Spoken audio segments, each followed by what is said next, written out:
um trabalho que é como uma técnica, dentro das inúmeras técnicas psicoterapêuticas que os terapeutas dispõem em alguns momentos para fazer uso na tentativa de aliviar o sofrimento daqueles que nos procuram.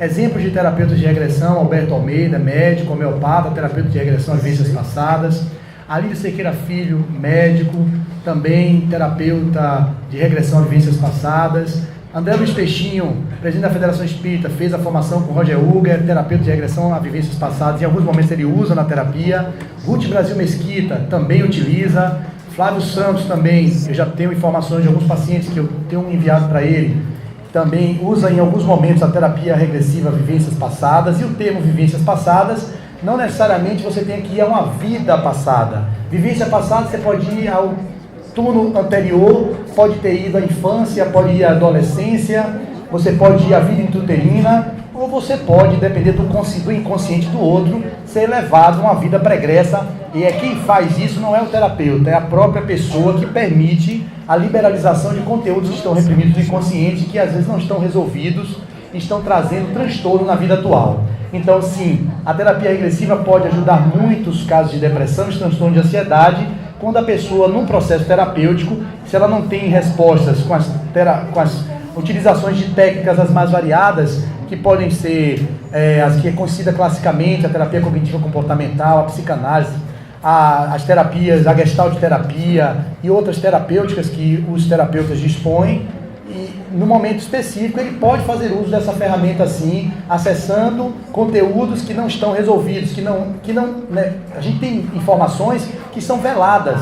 Como o Flavinho disse, se nós soubéssemos de tudo que fizemos, nós não sustentaríamos a convivência na vida atual. Já basta os nossos fardos que temos para darmos conta, ainda mais trazer conteúdos que estão lá atrás. Só que o que a gente traz de lá de trás, nesses movimentos, são complexos que não estão sendo resolvidos e que, portanto, você roda para encontrar a resposta aqui, não resolve. Você vai diretamente na memória do trauma e a pessoa pode voltar dali, como essa paciente que eu relatei, que tinha síndrome do pânico e tinha depressão, tomava fluoxetina, medicações que são indicadas, porém, ela não estava respondendo satisfatoriamente, porque precisa de outras abordagens além da medicamentosa.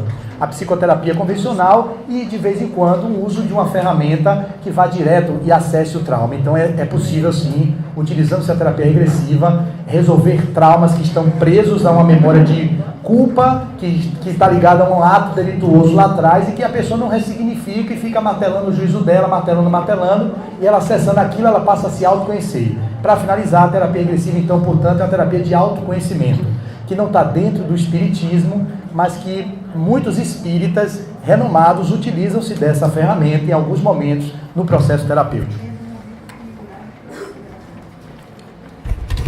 Pergunta agora para Flávio Santos. Até que ponto podemos ser para o outro sem nos molestar? Até que ponto compreender que ser compreendido? Quando o indivíduo faz a decisão, ou toma a decisão de exercer a compreensão em relação ao outro, conforme o nosso Flávio comentou aqui, o processo de perdoar, de tolerar, de compreender, não necessariamente de conivir, leva a uma atitude de leveza em relação às pessoas e faz bem aquele que compreende.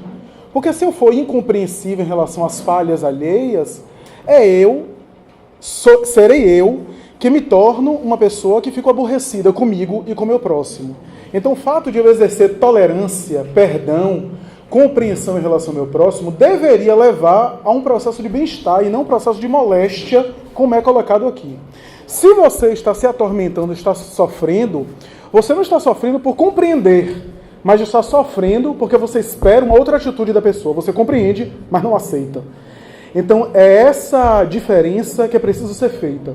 O que não significa dizer que eu, para tolerar ou para compreender, eu necessite estar estimulando que o outro continue fazendo as mesmas coisas e, de alguma forma, incentivando que a pessoa permaneça me agredindo ou me ferindo, se for o caso de uma relação íntima, de uma relação próxima. Então, eu posso perdoar sempre e, a depender da situação, a depender do tipo de convivência, a benefício da outra pessoa, para que a outra pessoa não se complique mais, eu evitar que a pessoa continue me ferindo a depender da situação, porque cada caso é um caso, evitar até a convivência para que ele não se complique mais. Porque, do contrário, eu também estou reforçando, estimulando que o outro se perturbe cada vez mais, me agredindo e me afetando. Então, a compreensão gera bem-estar naquele que decide de maneira legítima compreender. O que não significa dizer aceitar estar, de alguma forma, sofrendo ou apanhando do outro a benefício dessa compreensão. Foi aqui uma pergunta que foi feita Flávio Nery. Eu participo de um grupo fechado ligado ao Espiritismo e Psicologia no Facebook. A cada dia, há muitos relatos de jovens em depressão falando da vida não ter mais sentido. Por que, hoje em dia, o número de suicídio aumenta cada vez mais? Pessoas desestimuladas, tristes e sem razão de viver. O que a doutrina explica sobre isso?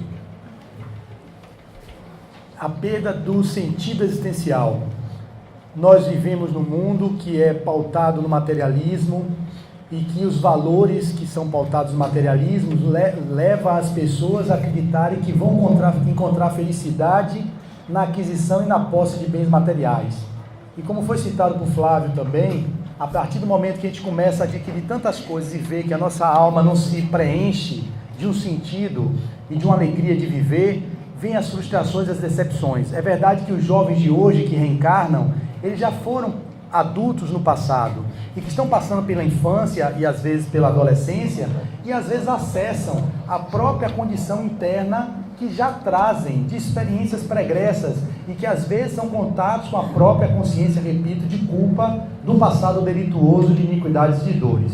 Encontra uma família que não fomenta os valores do espírito, ela cresce naquele ambiente que é pautado na materialidade e aí começa a encontrar-se com aquelas experiências que vêm à tona e que não somente em terapia de regressão, pode vir espontaneamente, que é uma outra pergunta que fazem aqui, espontaneamente nos sonhos, eles acessam os demônios internos e aí os cobradores evolutivos aproveitam esse material que está sendo emanado quanto conteúdo vibratório, fazem sintonias e aí conseguem aprofundar mais ainda o cidadão nesse movimento de perda da alegria de viver. Então, a inversão dos valores, o Espiritismo, ele traz a certeza da imortalidade da alma. Allan Kardec, quando codifica a doutrina, ele praticamente matou a morte. A morte biológica é uma condição natural, mas o espírito nunca morre. Então a gente entra em corpo e sai de corpo, mas nunca sai da vida. E Paulo tinha razão quando disse que a vida era única. E, portanto, como única, nas experiências de que a vida é a vida, os corpos que vão variando ao longo da necessidade de evolução que o espírito precisa ter. Então, mais especificamente, é o sentido que deve ser dado a esses jovens que participam de jogos como o da Baleia Azul, levando de forma tão dura a criança se matarem no final da tarefa e irem ao suicídio. Nós temos estatísticas que a cada 4 segundos as pessoas tentam suicídio. A cada 40 segundos no mundo, uma pessoa consegue se suicidar. No Brasil, a cada 45 minutos, uma pessoa se mata. É muito grave o índice de suicídio. A gente precisa fazer, como o Flavinho tem feito no Raciocínios Espíritas, a utilização da divulgação da doutrina, como no próprio cartão dele diz o que o Emmanuel falava. A maior caridade que se pode fazer em relação à doutrina espírita é a sua divulgação. Não é proselitismo, não é fanatismo, porque o bem, ele é muito tímido, como está exarado no Livro dos Espíritos, porque se fosse como um mal audacioso, nós não teríamos tantas pessoas talvez vivendo isso. Então os pais são responsáveis em parte como educam esses filhos, mas eles também não podem se responsabilizar 100%, porque eles lidam com espíritos que já vêm com viciações do passado e que podem estar repetindo padrões de processos de suicídios anteriores e despertando a consciência no corpo, passa a conectar-se com as experiências que ele não gosta de ver nele próprio e vai para o caminho que é o caminho mais destrutivo, que é de matar a própria vida do corpo, mas não matam o espírito. E aí vem os dramas pós-morte do corpo físico e o reajuste devido nas vidas sucessivas para reparar aquele delito.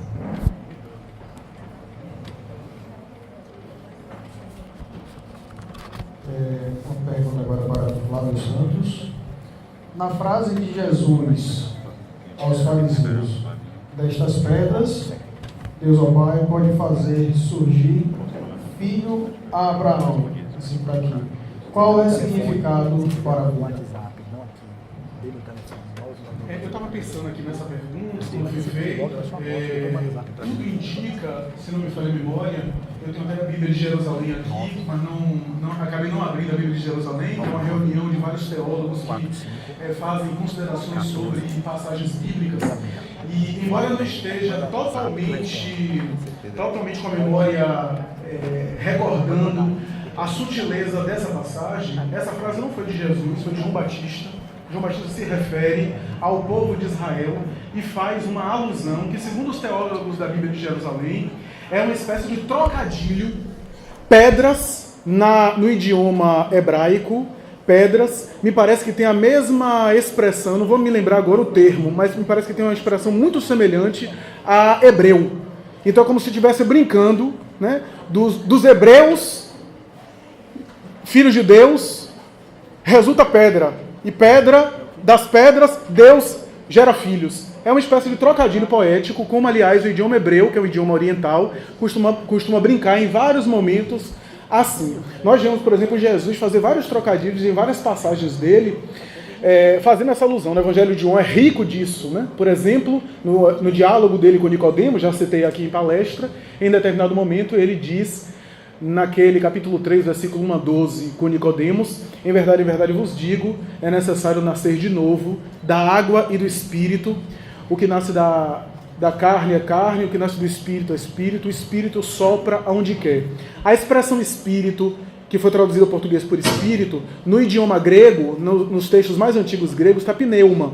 Pneuma é sopro, é vento. Pneuma em grego dá origem tanto a sopro quanto a espírito. Pode ser traduzido por essas duas nomenclaturas. Por quê? Porque a ideia de Adão e Eva, né? Sopro no barro da terra, etc. Daí, em alguns momentos em Gênesis de Moisés, me parece que a tradução foi feita errada. Por exemplo, há determinados momentos que diz que um sopro passou por Adão e Eva. Um sopro. Pneuma foi traduzido por sopro.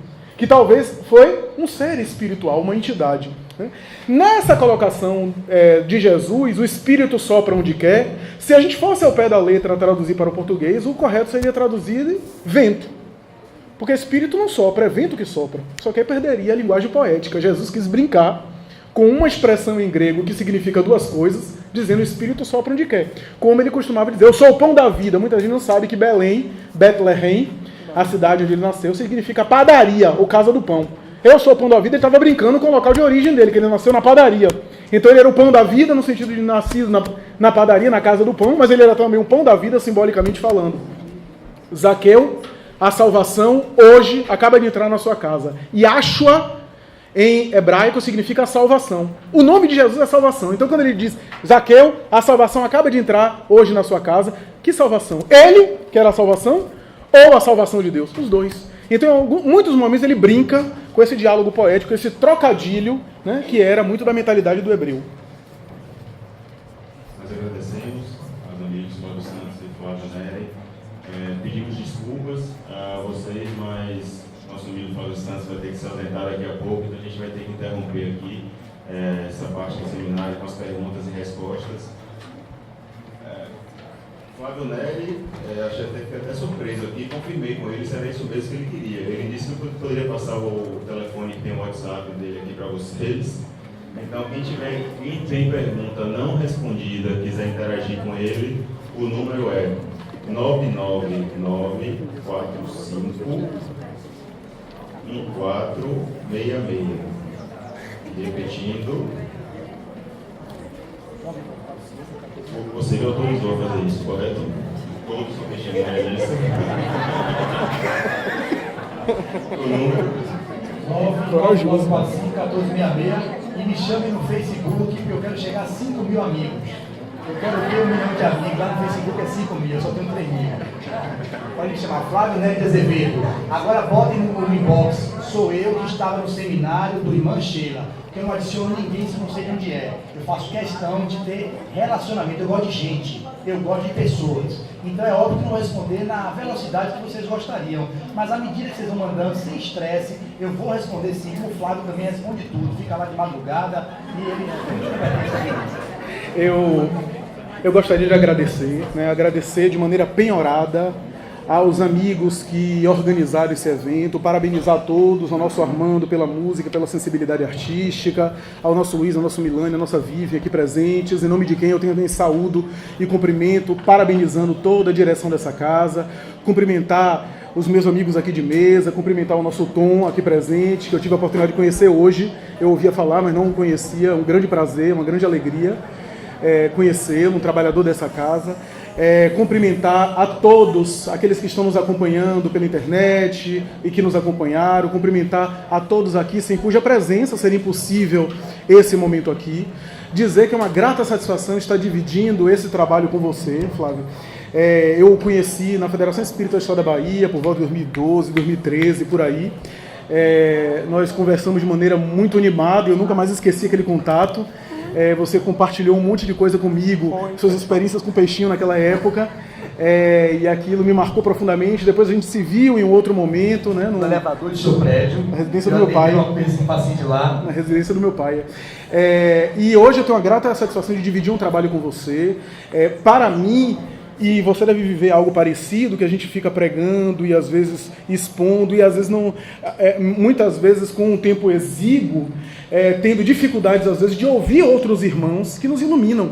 Então eu aqui, e por melhor que seja o orador, e eu não me coloco como grande orador incapaz, mas ouvindo outros companheiros, a gente chega em reflexões, às vezes de temas que a gente abordou, mas a gente não abordou daquela forma.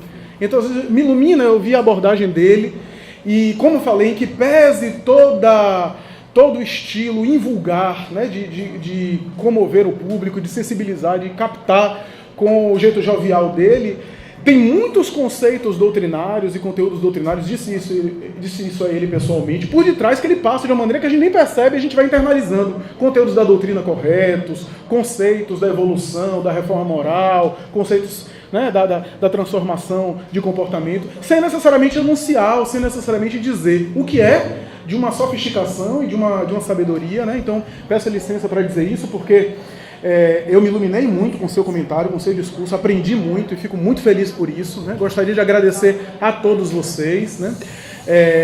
Dizer que para mim foi um aprendizado, eu aprendi muito. Aliás, quem se prepara para falar acaba aprendendo muito, porque acaba falando muito mais para si e acaba assimilando muito mais o conteúdo que vai expor, é óbvio, né? Que acaba entendendo mais o conteúdo que vai compartilhar para os outros, então é óbvio que acaba internalizando alguma coisa. Dizer que esse tema é um tema fascinante, que se a gente fizesse aqui um seminário amanhã com o mesmo tema, talvez a abordagem seria totalmente diferente. Há muito mais coisas a serem ditas, porque é um tema abrangente, né, Luiz? Um tema que envolve muita coisa, né? Um tema que tem a ver com esses desafios, né, pessoais. O que é que adianta, e a gente está vivendo isso hoje em nosso movimento, o que é que adianta a gente conhecer todas as encarnações de quem foi quem? O que é que adianta a gente saber os processos mediúnicos, os 72 tipos de mediunidade enunciados em O Livro dos Médiuns, saber os conceitos de intensidade mediúnica, desde as manifestações mais ostensivas de efeitos físicos até as intuitivas e mais sutis? De que adianta a gente conhecer a tradição do Evangelho, toda a conceituação doutrinária que o Espiritismo nos oferece, se isso não nos torna pessoas melhores? Se isso não nos torna pessoas mais humanas? Se a gente se torna... Me permitam fazer uma colocação um pouco pesada, mas vale a pena, entre nós espíritas, se isso nos torna os novos fariseus do mundo atual, onde a gente tem grandes conhecimentos, mas usa esses conhecimentos apenas para debates, para bate-boca, para criticar pessoas honradas e algumas admiráveis no movimento que a gente se aproveita na internet para divulgar. Eu tenho visto coisas de espíritas, porque quando a gente abre um canal como Raciocínios Espíritas, Flávio, tem os comentários que as pessoas colocam e eu não espero muita coisa de outros religiosos, porque entram protestantes, católicos, criticando a gente, dizendo que a gente estava no inferno. Eu digo que já estou no inferno, mas enfim, condenando a gente, falando que o diabo, etc., E isso é perfeitamente natural. Eu compreendo profundamente, porque é a mentalidade deles. Na concepção deles, eles estão tentando nos salvar. Mas eu não entendo como é que espíritas utilizam as armas da internet para ofender, para agredir, colocam pseudônimos, para criticar, inclusive pessoas famosas que estão aí trabalhando com imperfeições, mas estão servindo. E a gente covardemente utiliza a internet para fazer críticas ferinas, para combater irmãos nossos, só porque dentro da fileira espírita pensa diferente de nós. Eu já falei isso aqui nessa casa, há grupos de internet que enxovalham Divaldo Franco e ninguém diz nada. Todo mundo fica calado. Mas metralham Divaldo das acusações mais absurdas, as mais... Ainda que a gente não concorde com o Divaldo, né, não precisa a gente pensar da mesma forma que ele, mas um trabalhador digno, honrado, que dedicou a vida inteira dele ao bem, é uma forma covarde, desonesta. Pessoas que utilizam, às vezes, a fama de outros para se promover. Então o Chico Xavier desencarnou, eu convivi com o Chico, e o Chico falou isso, aquilo, aquilo outro, e como o Chico não está aqui para provar, e aí gera uma polêmica danada, coisas, às vezes, que... O que é que vai adiantar? Tudo bem, eu conversando aqui com o Péricles, com o Flávio, a gente conversar sobre reencarnação, etc. Flávio que comentou aqui sobre processos reencarnatórios com uma lição moral, é uma coisa. Mas eu, por exemplo, perder tempo demais para saber se Chico foi a reencarnação de X ou Y, isso acaba desviando do que é sério, desviando do que é essencial, enquanto tem gente pensando em suicídio, batendo em nossa casa espírita, pensando em suicídio. Enquanto tem gente nas vascas da agonia, chorando, e a gente perdendo tempo com bate-boca, com discussões infrutíferas. Então, é muito interessante um seminário como esse, porque nos fala dessa percepção nossa. Eu acho, pessoalmente, que eu durante algum tempo, compreendi a doutrina espírita de forma errada, como eu falei aqui. Porque eu compreendi a doutrina espírita assim, né? Eu sou um espírito encarnado que vou para o mundo espiritual. E talvez o olhar não seja esse. O olhar seja o que André Luiz passa para nós. O que é que André Luiz passa para nós nas obras dele? Ele passa processos que os humanos, os encarnados estão vivendo, na visão dele, para cá. Então tem lá uma criança de 5 anos, está lá em ação e reação, né? A criança de 5 anos, etc. Aí chega o mentor espiritual, se aproxima do berço da criança e diz assim: esse é o nosso amigo querido da colônia espiritual, daqui a alguns meses ele vai desencarnar e vem para cá. Então a gente está se preparando para o retorno dele. Olha a visão do espírito. A gente na Terra diz: coitado, os pais gastaram até dinheiro com berço, fizeram enxoval. É o olhar humano nosso. O olhar dos espíritos, ele vai retornar para cá, a gente vai receber ele, porque ele cumpriu uma etapa, aqueles 5 anos que era necessário nesse processo. É um olhar diferente. É um olhar de lá para cá. Então a gente está perdendo tempo com coisas infrutíferas, né? Em vez de a gente se dedicar às coisas essenciais. Então, gostaria de encerrar o meu comentário agradecendo profundamente, dizendo que a gente pode traduzir a linguagem espírita, como o Flávio faz aqui, de uma maneira muito agradável, tornar a mensagem espírita agradável. Não precisa a gente ficar citando pergunta do Livro dos Espíritos necessariamente. Tornar a linguagem, como diz um jovem, né? Eu tive numa juventude espírita recentemente, e o jovem me disse o seguinte: quer dizer que quando eu desencarnar, passa um flashback assim passo os meus atos que aconteceram durante a minha vida física. Eu disse: pois é, passo, embora não seja assim, exatamente assim, né? Mas, pois é, a literatura descreve que em alguns casos passam, né, em relance, os atos. E o indivíduo diz assim: meu Deus, como é que vai ser? Quer dizer que um telão vai se abrir assim, e minhas conversas de WhatsApp vai toda aparecer, e as pessoas vão ficar olhando. É uma forma de ver a desencarnação. Suas conversas de WhatsApp vai ficar assim, uma multidão como essa vai ficar vendo suas conversas de WhatsApp. Então, é mais ou menos essa ideia, né?